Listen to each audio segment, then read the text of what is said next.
Bon dia. Ahir assistim perplexos a la confirmació que el govern d'Espanya desisteix de forma unilateral del seu compromís d'efectuar les obres d'ampliació de l'aeroport del Prat. Davant d'aquesta mala notícia, tres conclusions extraiem des de Joves de Centre Català. La primera, que és la manca absoluta de compromís, tant per part de l'Ajuntament de Barcelona com per part de la Generalitat, davant d'aquesta obra estratègica i, en definitiva, del progrés social i econòmic de la ciutat, del territori que l'envolta i de tot el país.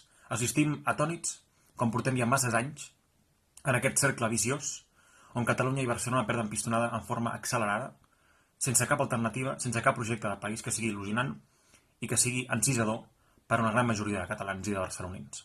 Segona clau. El govern d'Espanya ofereix aquesta oferta d'ampliació com a d'art enverinat, per contaminar encara més les relacions entre el govern de la Generalitat, l'Ajuntament de Barcelona i la societat catalana. Davant d'aquesta manca de compromís i davant d'aquest maquiavelisme que demostra dia rere dia aquest govern de Pedro Sánchez, diem prou, ho denunciem i apostem per una alternativa que sigui capaç d'afrontar i de servir realment els interessos de la ciutadania. I en tercer lloc, Catalunya ha de plantejar-se quin model d'infraestructures vol. Un model d'infraestructures que estigui basat sobretot en la capitalitat de Barcelona envers el país, però també en la vertebració del territori a través dels aeroports que ja existeixen, el de Reus, el de Girona i el de Lleida i el Guàrdia.